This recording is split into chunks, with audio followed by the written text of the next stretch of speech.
Bismillahirrahmanirrahim. Assalamualaikum warahmatullahi wabarakatuh.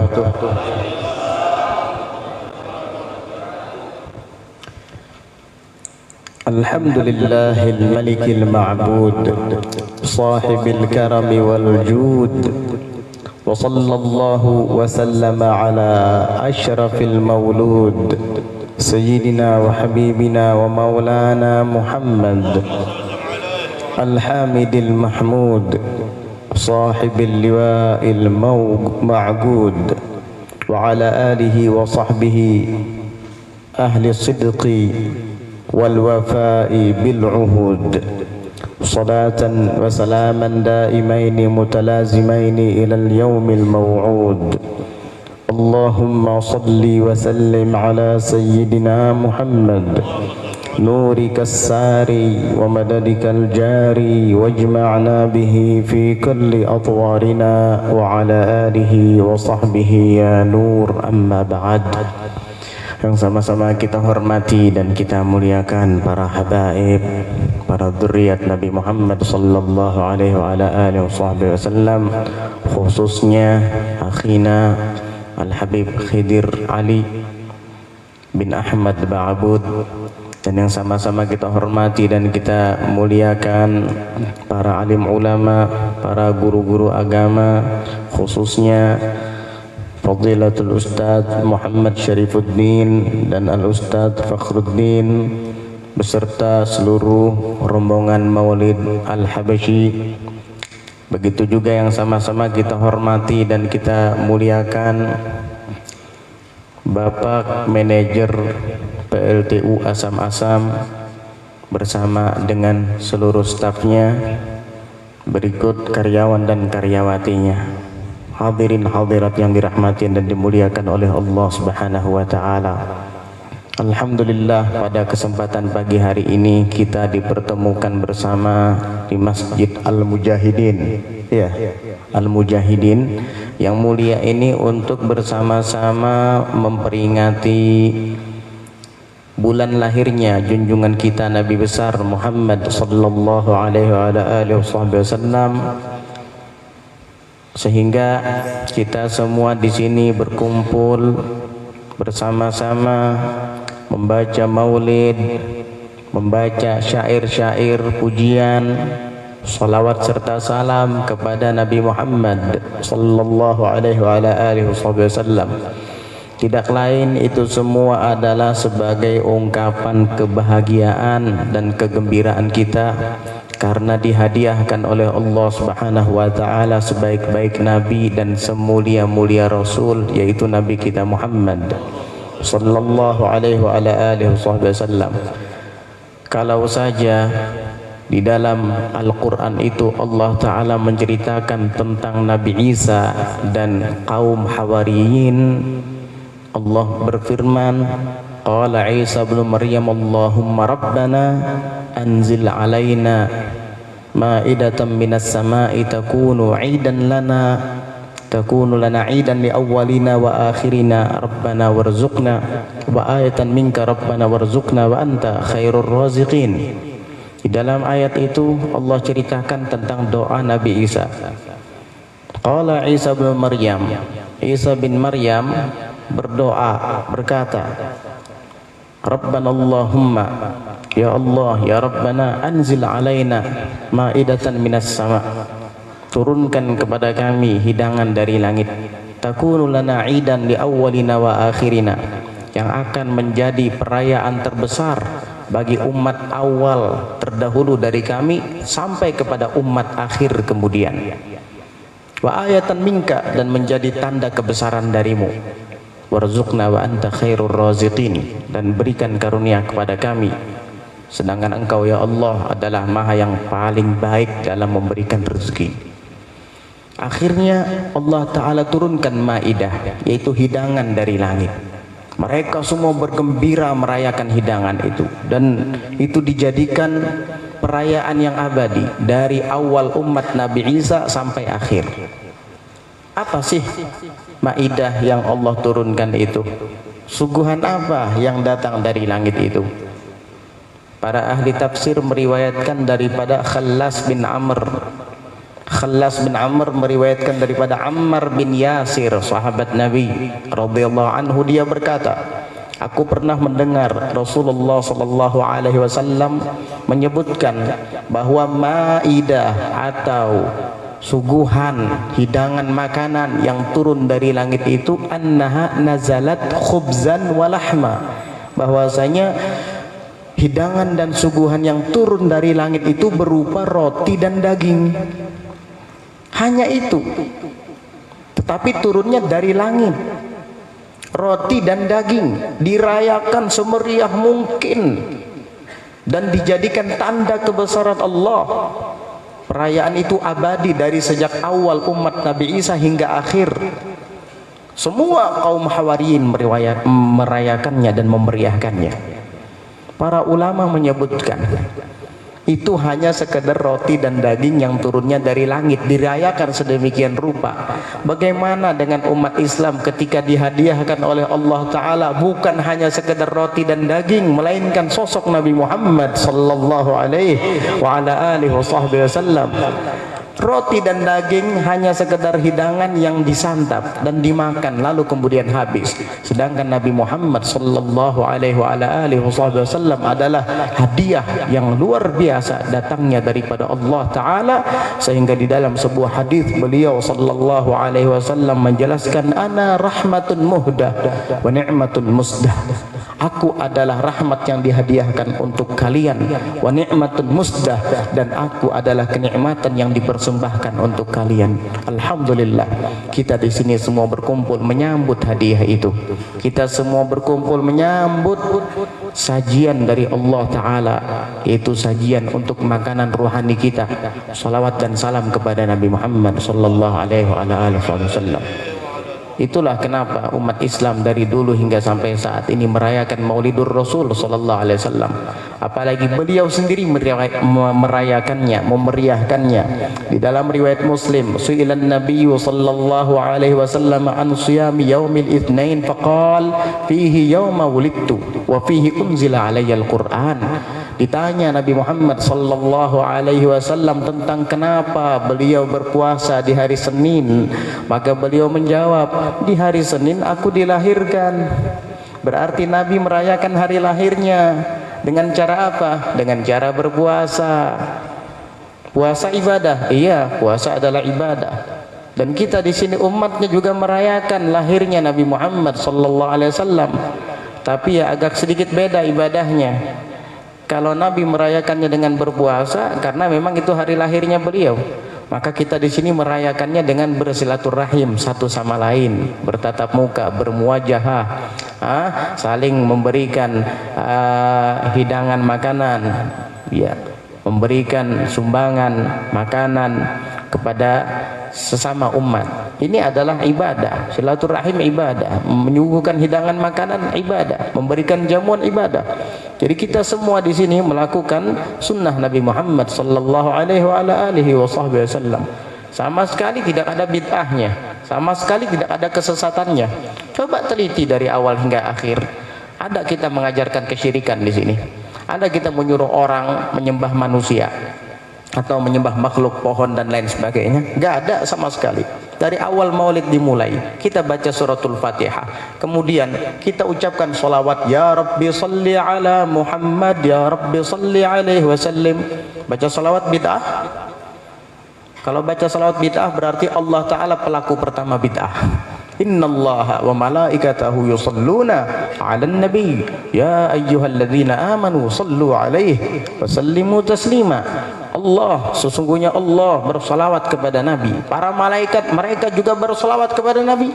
Dan tidak cukup hanya itu, diperintahkan lagi sama Allah, ya ayyuhalladzina amanu, wahai orang-orang yang beriman, sallu 'alaihi wa sallimu taslima, bersalawatlah kalian semua atas Nabi dan ucapkan salam sejahtera atasnya.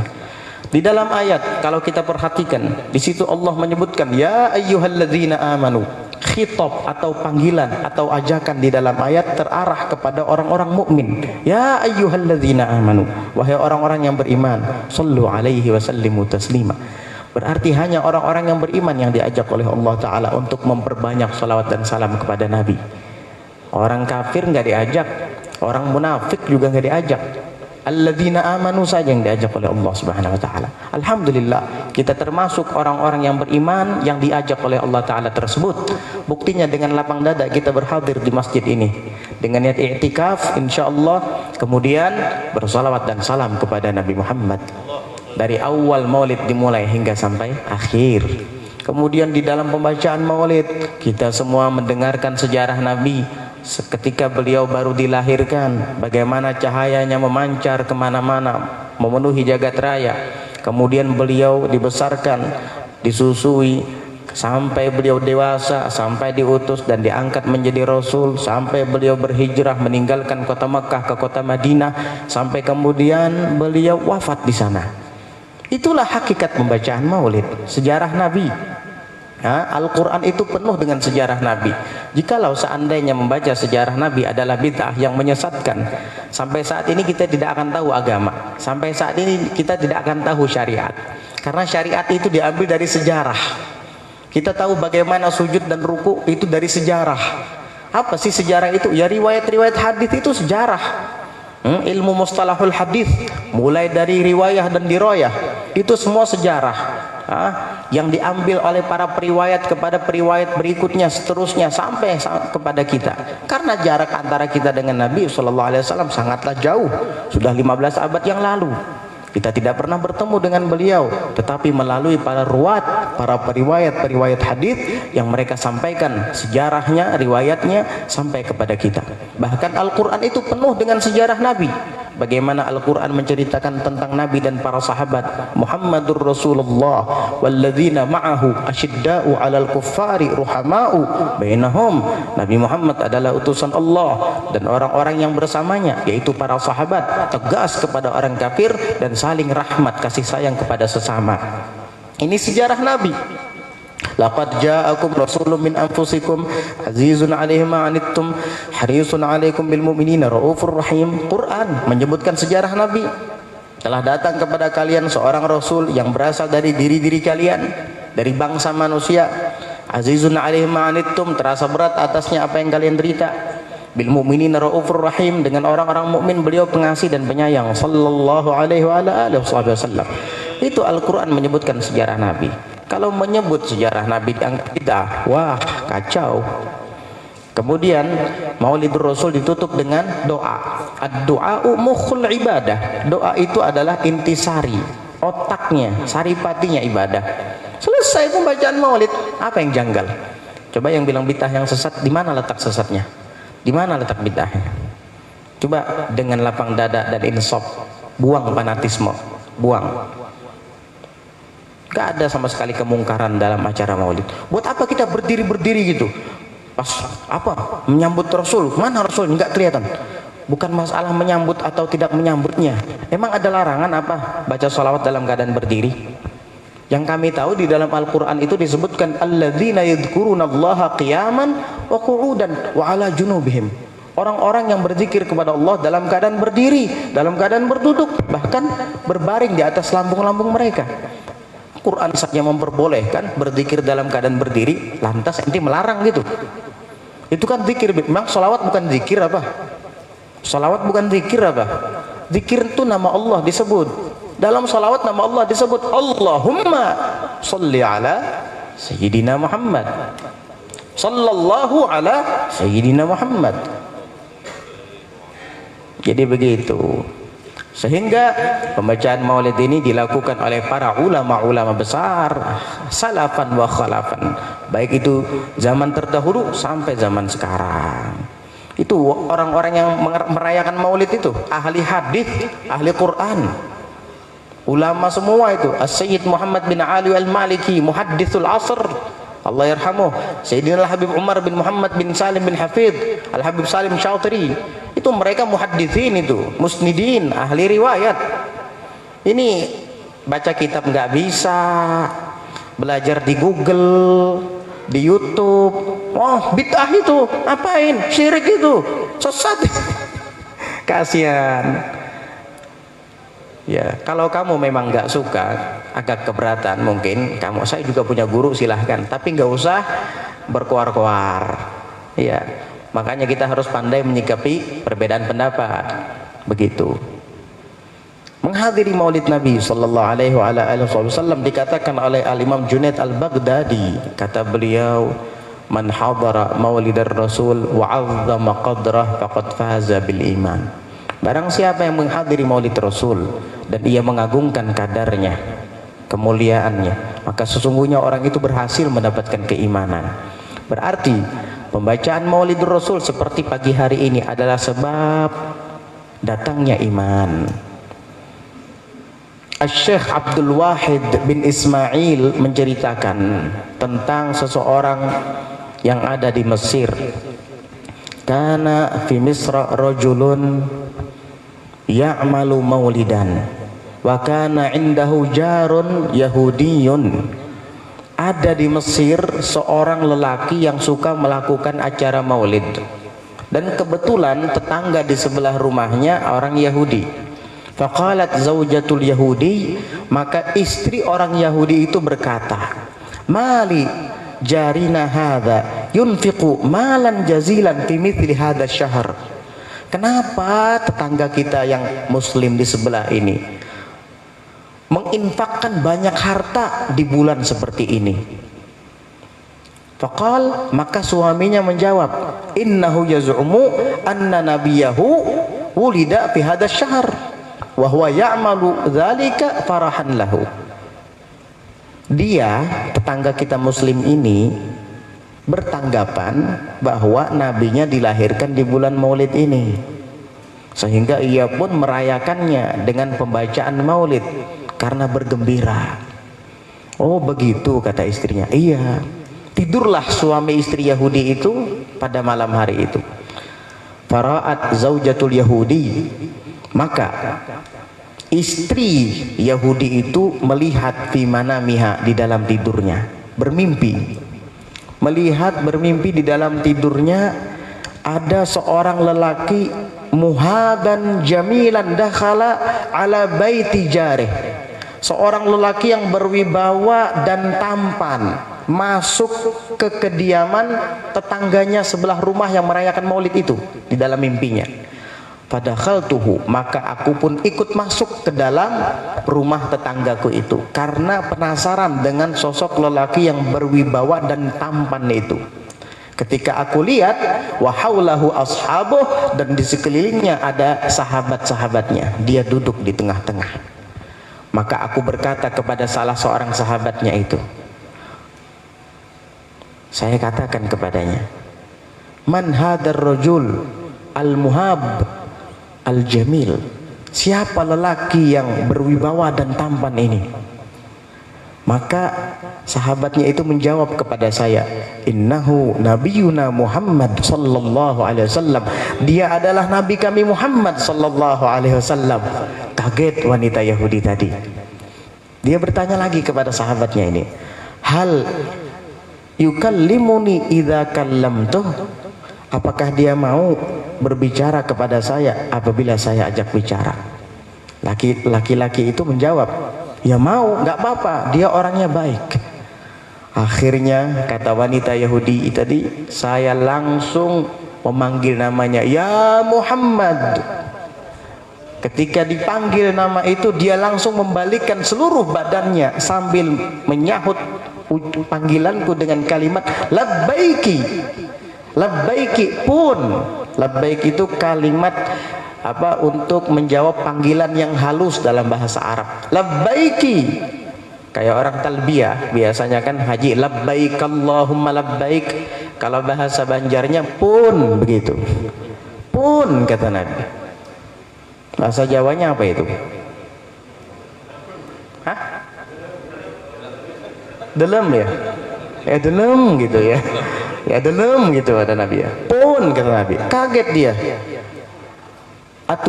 Atujibuni bimithli hadzal jawab wa ana yahudiyah wa min a'daik. Wahai Nabi, wahai Muhammad, engkau jawab saya dengan jawaban yang halus, lembut seperti ini, padahal saya ini Yahudi, musuhmu. Nabi tersenyum dan mengatakan, Tidaklah aku menjawab panggilanmu dengan panggilan yang halus dan lembut, kecuali aku tahu bahwa Allah akan memberikan hidayah Islam kepadamu. Langsung perempuan itu mengatakan, wallahi innaka la'ala khuluqin azim, ta'isa man khalafa amrak wa khaba man jahila qadrak. Demi Allah, engkau betul-betul berada di akhlak yang agung, dan binasa celaka orang yang menyalahi perintahmu, dan rugi kecewa orang yang tidak mengetahui kadar kemuliaanmu. Wa ana asyhadu an la ilaha illallah wa annaka muhammadur rasulullah, dan aku bersaksi bahwasanya tidak ada Tuhan selain Allah dan sesungguhnya engkau adalah Muhammad utusan Allah Subhanahu wa taala. Maka wanita Yahudi itu pun terbangun dari tidurnya, hatinya berbunga-bunga, dadanya terasa lapang. Tidak pernah dia merasakan sebelumnya, dan dia tidak pernah merasakan kenyamanan dan kesejukan seperti itu ketika dia memeluk atau menganut agama Yahudi. Akhirnya dia rahasiakan mimpi itu dari suaminya. Dia pun ingin melaksanakan acara maulid juga pada hari itu, tapi secara rahasia, karena dia mengira jika suaminya tahu pasti akan marah dan tidak setuju. Tapi ketika dia sudah memakai pakaian yang indah, yang wangi, membersihkan badan, dia lihat suaminya sedang semangat. Dia kaget. Dia bertanya, "Mali araka fi himmatin salihah?" Kenapa saya lihat, wahai suamiku, pagi ini kamu sangat bersemangat sekali. Ada apa? Suaminya menjawab, saya bersemangat karena ingin merayakan orang yang karenanya kamu masuk Islam tadi malam. Kaget istrinya, padahal tidak pernah membicarakan mimpinya itu kepada siapapun.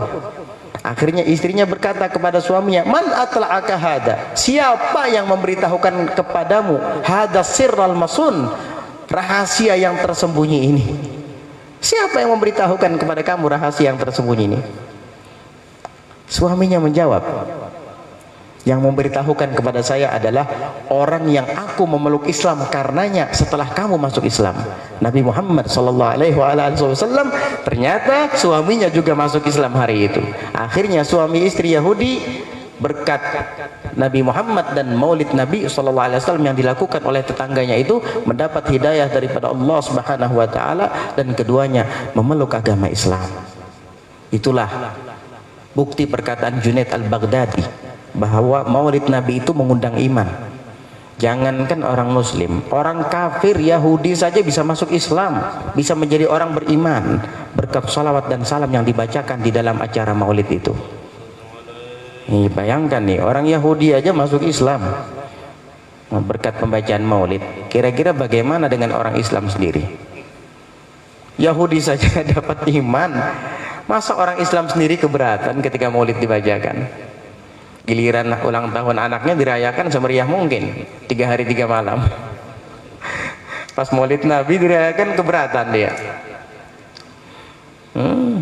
Subhanallah. Itulah faedah membaca maulidur Rasul SAW. Nabi ini semua sisi hidupnya adalah hidayah. Bahkan tubuhnya itu semua mengandung hidayah. Makanya Al-Habib Ali Al-Habsyi menyebutkan di dalam Simtud Durar, abdun arsalahullahu basyiran wa nadhir lil alamina, basyiran wa nadhira. Abdun, Nabi Muhammad itu hamba arsalahullahu lil alamina basyiran wa nadhira, yang Allah Ta'ala utus di alam semesta ini sebagai pemberi kabar gembira dan pemberi ancaman, peringatan.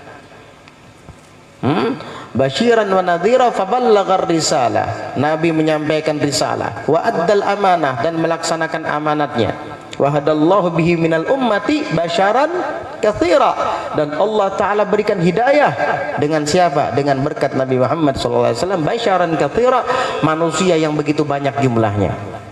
Berarti beliau pembawa hidayah.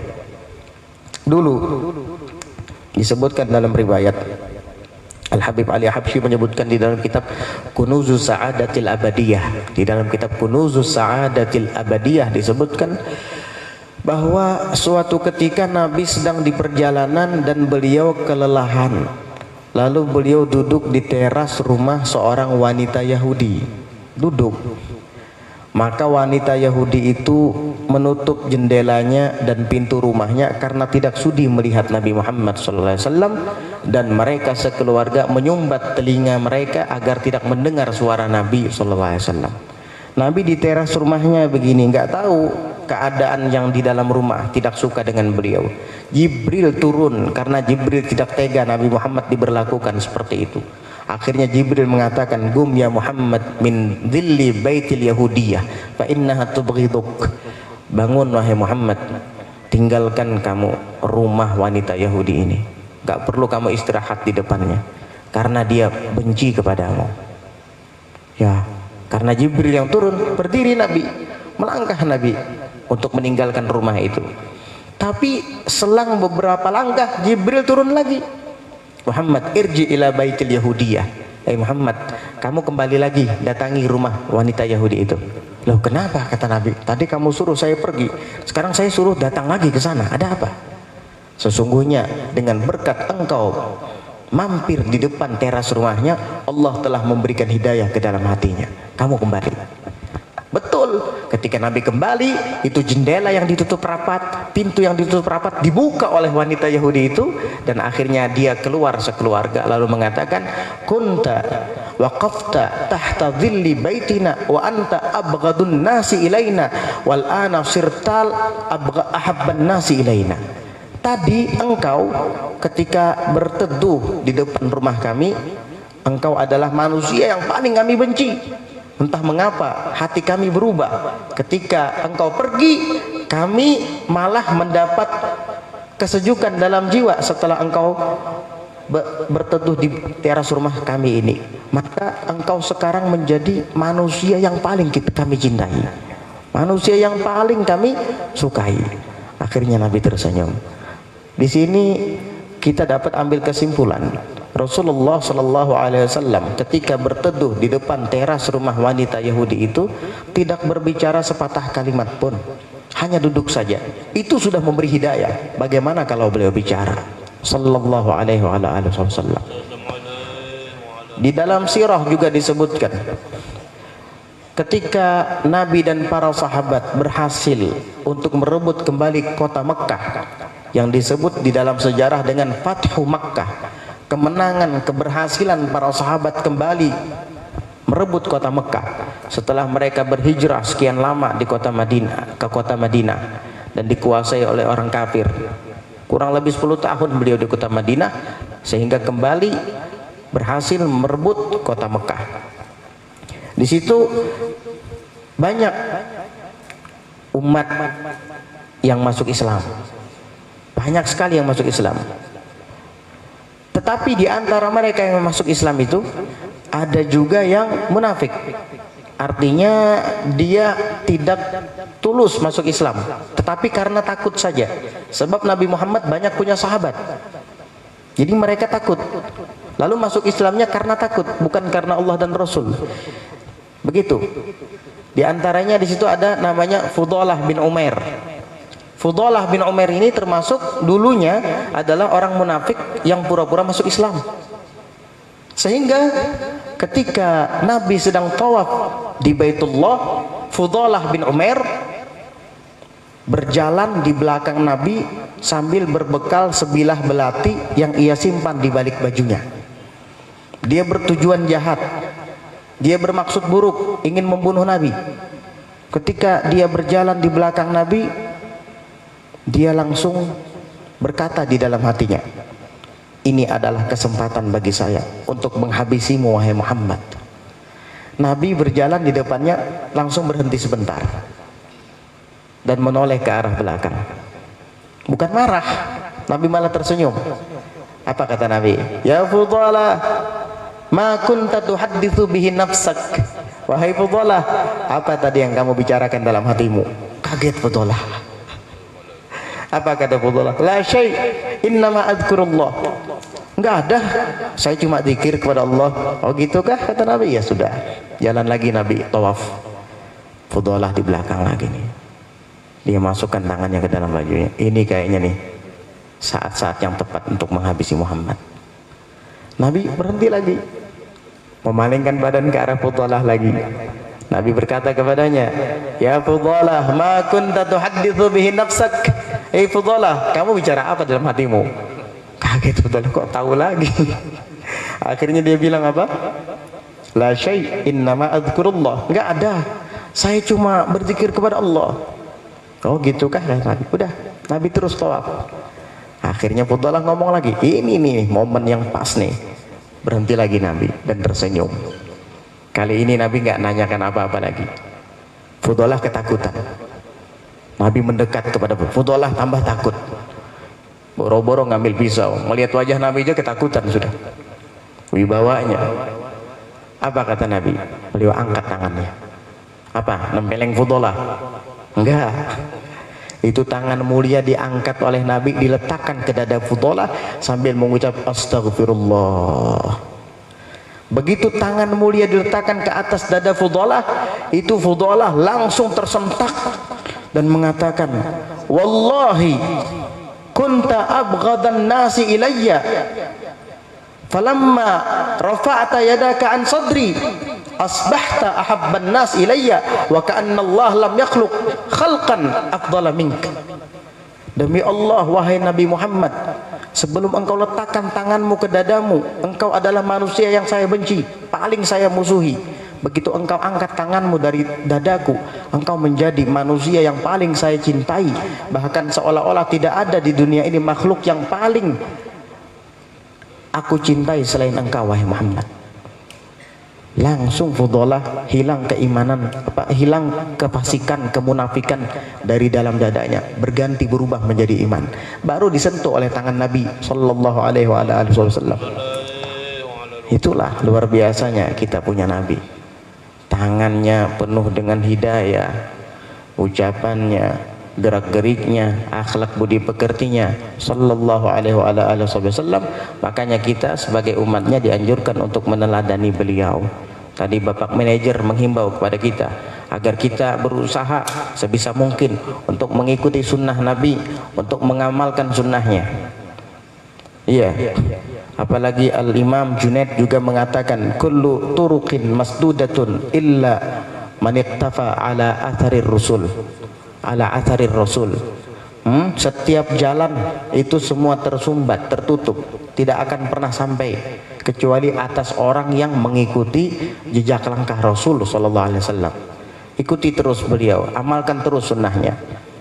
Ikuti bagaimana cara salat Nabi. Nabi sallallahu alaihi wasallam bersabda di dalam hadis, "Shallu kama raaitumuni usolli." Salatlah kalian sebagaimana kalian melihatku salat. Pernah lihat Nabi salat? Nabi nyuruh, kita disuruh salat seperti salatnya Nabi. Pernah nggak kita ngelihat salatnya Nabi? Jangan khawatir, para sahabat pernah melihat salatnya Nabi. Dan para sahabat menceritakan salat Nabi itu kepada para generasi tabi'in. Generasi tabi'in menceritakan lagi kepada generasi tabi'in. Generasi tabi'in menceritakan lagi kepada para a'immah. Para a'immah kita, Hanafi, Syafi'i, Maliki, Hambali, menceritakan lagi kepada para ulama-ulama setelah mereka. Sehingga kita bisa tahu bagaimana cara salatnya Nabi. Ikuti dan amalkan terus sunnah Nabi.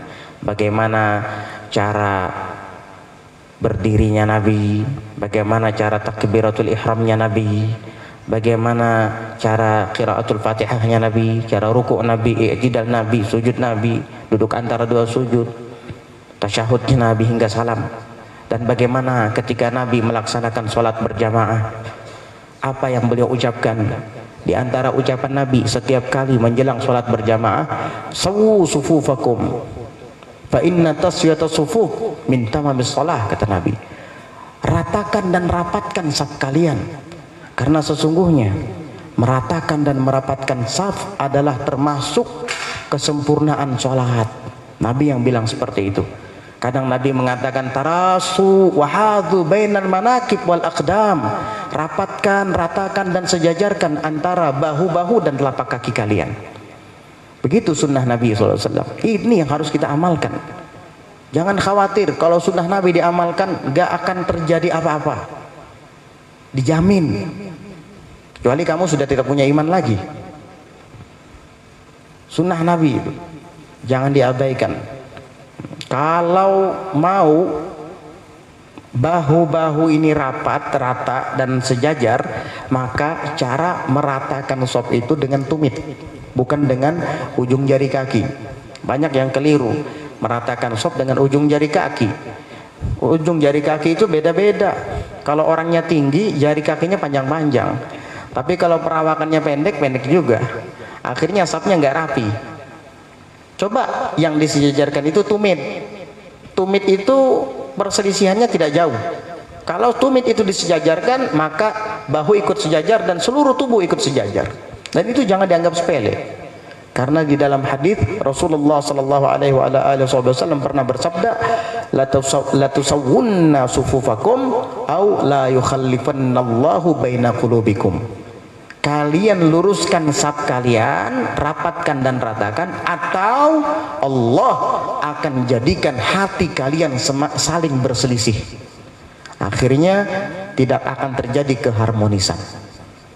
Kadangkala sebab tidak adanya keharmonisan di dalam masyarakat atau di lingkungan desa kita atau komplek tempat kita tinggal, kadangkala sebabnya sepele. Bisa jadi gara-gara sapnya nggak pernah rata. Tapi kita tidak pernah sadar di sana. Kenapa? Karena kita tidak pernah belajar hadis. Nabi yang menyampaikan itu, la tusawwunna sufufakum au la yukhallifannallahu baina qulubikum. Pilih, kalian ratakan saf kalian atau la yukhallifannallahu baina qulubikum. Allah akan perselisihkan di antara hati kalian. Sehingga tidak ada yang seia sekata. Kalau ada musyawarah itu ada yang meraju pasti kena. Setiap kali ada musyawarah pendapatnya tidak diikuti meraju. Kenapa kok bisa seperti itu? Bisa jadi sebabnya ini. Ketika sholat safnya tidak dirapatkan, tidak diluruskan, sehingga hatinya juga tidak lurus. Hatinya juga saling berselisih. Begitu yang disampaikan oleh Nabi kita Muhammad sallallahu alaihi wasallam. Sebenarnya masih banyak sunnah-sunnah Nabi yang harus kita pelajari, dan menghidupkan sunnah Nabi itu berarti menghidupkan Nabi. Al-Imam Al-Qadhi Iyad di dalam kitab Asy-Syifa bi Ta'rifi Huquqil Mustafa, beliau menyebutkan sebuah riwayat hadis, kata beliau sallallahu alaihi wasallam bersabda, man ahya sunnati faqad ahyani, wa man ahyani faqad ahabbani, wa man ahabbani kana ma'i fil jannah. Barang siapa yang menghidupkan sunnahku, maka sesungguhnya berarti ia menghidupkan aku. Luar biasa. Berarti kalau kamu matikan sunnah Nabi, berarti kamu berusaha untuk mematikan Nabi. Dan itu keinginan orang-orang kafir, agar Nabi mati di antara kita. Orang kafir mana yang senang Nabi hidup?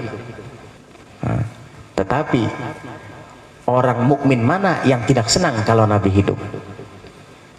Bedakan antara orang mukmin dengan orang kafir. Man ahya sunnati faqad ahyani.